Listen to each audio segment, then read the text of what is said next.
Hi, welcome to Pranal Arts, and this is a Valentine's collaboration with this little piggy. And today I'm going to do something totally new on my channel. I do this a lot, but I've never done it on my channel.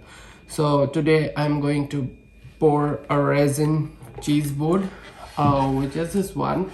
It's very shiny, glittery, sparkly with all the beautiful TLP pigments and has a lot of ribbons. So I'm going to show most parts of it.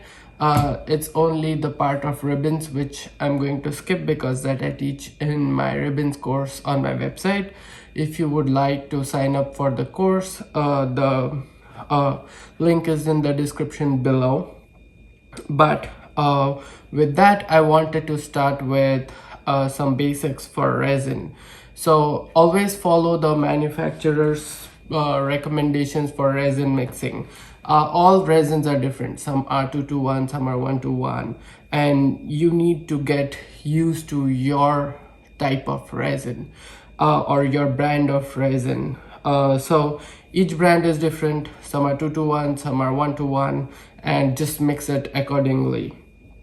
Then the most important tip or the most important factor for resin is temperature and humidity. This is very often neglected, but the temperature for resin should always be around 72 degrees Fahrenheit or up to 75 degrees Fahrenheit. A little over or lower is okay, but it can't be completely off. And the humidity has to be less than 50%. That's when you get a clear finish for your resin coats or for anything you work with resin. So keep that in mind. The temperature has to be 72 to 75 degrees Fahrenheit and the humidity has to be less than 50%. The second most important tip I want to give you is which is a basic science behind resin and how it works. So resin is a chemical. So you have part A and part B. One is resin, one is hardener. You mix them both and it starts to create a reaction, and that's how it gives you a coat. So that's the basic. But the principle behind it is, or behind how you should work with resin is to keep in mind that the surface tension of this liquid is lower at the beginning, and as you progress after mixing your resin, the surface tension keeps on increasing until it becomes a thick firm film which is like glass. So that is what is needed to study or to use when you're working with your resin pieces. You cannot do some effects when it's way past your pot life of the resin. And pot life is the working time you have with your resin, after which it would not necessarily move or do anything. And you have to do most of the effects before. But if you do some effects way too early, you might lose them because it's still thin and it's still moving, and you're gonna lose them as an effect. So you have to play with it. You have to play with your brand. Each brand is different. No one can give you the exact recommendation of when to do what. You have to practice and experiment. So those are the two main important resin tips I had in this video, and then we'll start pouring this cheese board. And this was done in 2 layers. And the first layer I worked with just general scheme and making ribbons and stuff, and then in the second layer I tried to create depth by using the translucency of the resin by adding the pigments, or in some areas it was all clear resin, and we can look into it as we go into the video. So with that, happy Valentine's Day. Okay, so welcome to this Little Piggy's Valentine collaboration. And I'm going to do a resin cheese board, and here is what I'm going to do is my main board, and this is just extra in case I have extra resin. So first and foremost, before we begin, is very important is personal protective equipment, which is PPE. I'm going to use Counterculture DIY's artist resin, and I'm going to mix about 10 ounces. So this is my water bath, and I need to use this because it's very cold today and it's not good to use cold resin. So I always start my timer to know where I am and how much time I have. So the pigments are gonna be Sapphire, Taffy, Velvet and Rose Quartz. Those are all from this Little Piggy. And then there is some glitter here, which is what I got from Michael's. It's a blue glitter and a champagne glitter. I have some cones here made to put the glitter in so I can make the lines. That's going to be the last step. And I'm gonna use a metallic gold, and then I'm going to use blue from Armor Art and white from Armor Art. So always before you start your resin project, make sure your surface is level both ways, this way and this way. And I do not put my entire bottles in the sink because I do not want to warm up my entire resin. I'm not going to use entire resin. The more heat the resin experiences is going to get yellow faster. So all resins turn yellow after some time. By putting the whole bottle in resin, you are putting it or exposing it to heat that many times unnecessarily. And always use a silicone stick while mixing. I know it's not always flexible or possible to use a silicone mixing stick to mix resin, but the wood stick is going to release bubbles and that's going to cause more bubbles, so it's good to use this.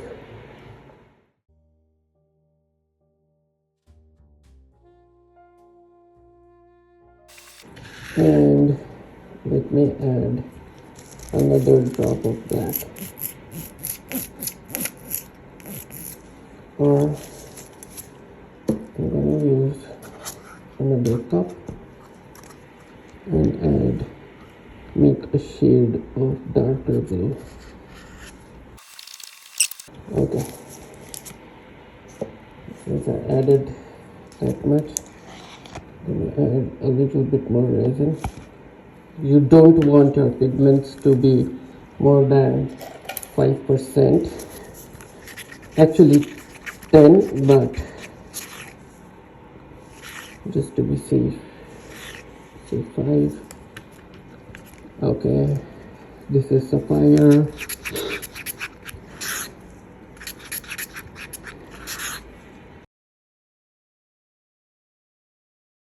This is Taffy. This is Velvet.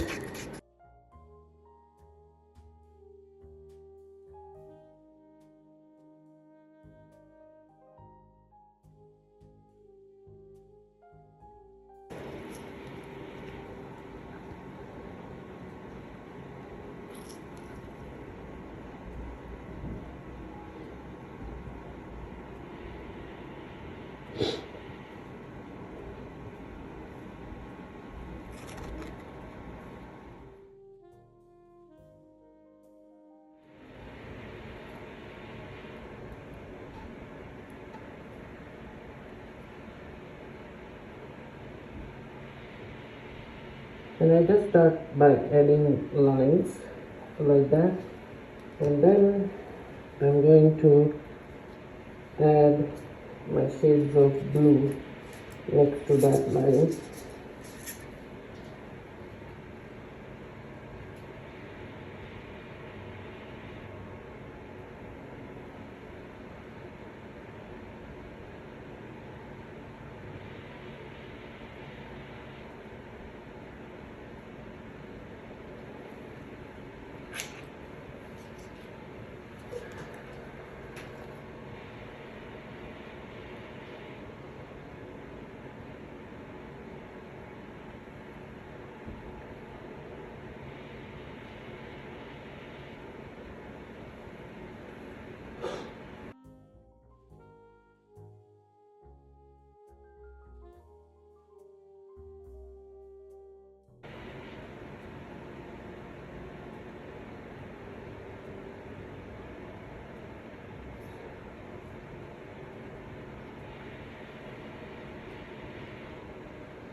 And I'm just spreading this resin,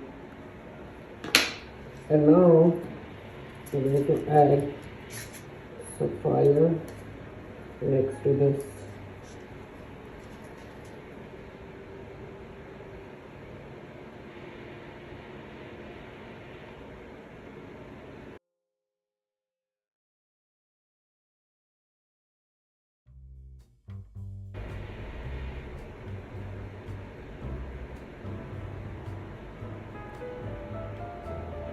Sapphire,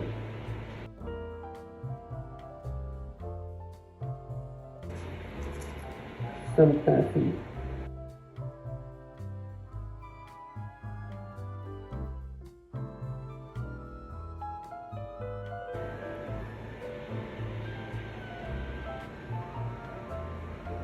gold,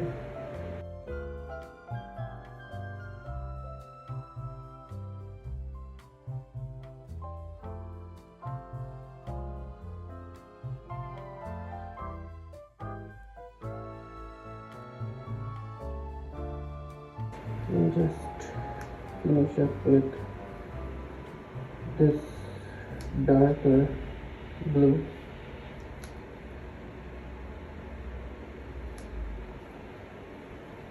Okay, and I'm going to use this to spread it.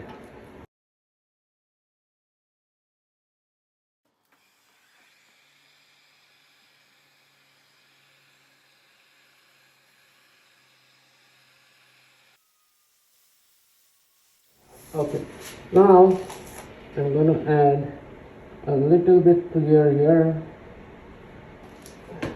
and add some gold and this clear here. So adding that clear on top of that colored resin is going to help us get the cells, and it's going to work better than if you just do it on the blue. And you can see here I added it in a circular fashion, and now I'm moving my heat gun in a circular fashion, and I call this effect as a starburst effect, which looks like it's bursting from all sides with cells. It really looks cool. It's one of my favorites.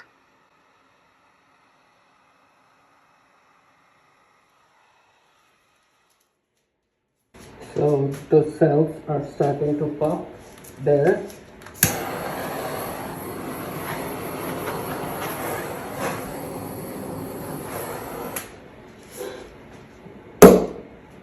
Okay, now we have some iridescent ones, and we are gonna use some now.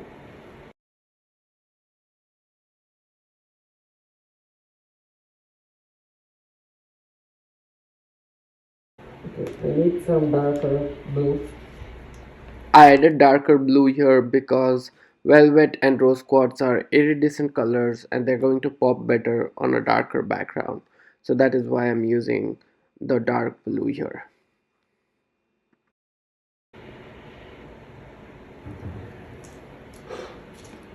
That's velvet and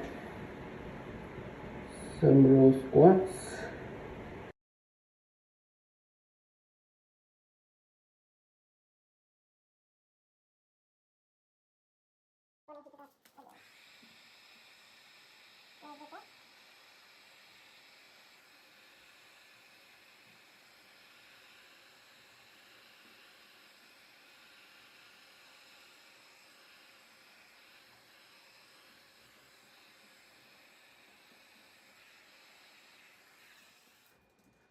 Now I'm going to add some ribbons, and this part I teach in my ribbons course on my website pranalarts.com. So I'll have to skip some parts from here, but mostly it's ribbons work here, and then we'll do another layer. If you want to sign up for the course, the link is in the description below. Now I'm making glitter lines with the cones I made before. So make sure when you fill these cones with the glitter mix, the glitter to resin ratio has to be more than 50%. This will give you more control with the lines, otherwise they'll spread a lot.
That there is velvet and rose quartz. In between there is rose quartz. That's taffy, that's gold. Velvet and rose quartz together there. And the ribbons, wow.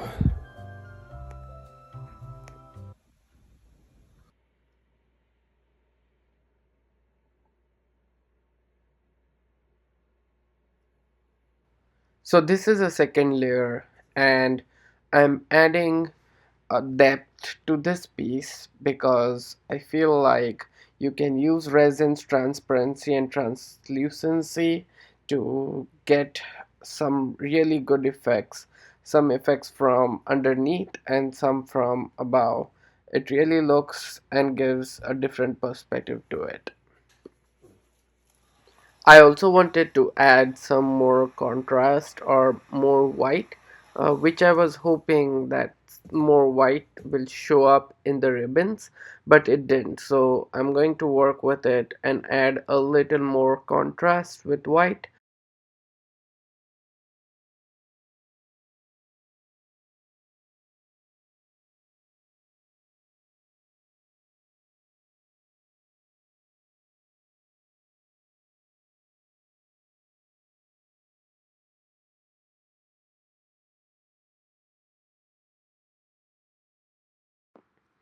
So I'm using clear in some parts, pigments in some parts, and then denser, darker colors in some parts. And that's how I'm trying to get the depth in this piece. I want some parts from beneath to show up while I want some parts to be completely new, and that's how it will add another dimension to it. And that's the beauty of resin, and that's what I like about resin.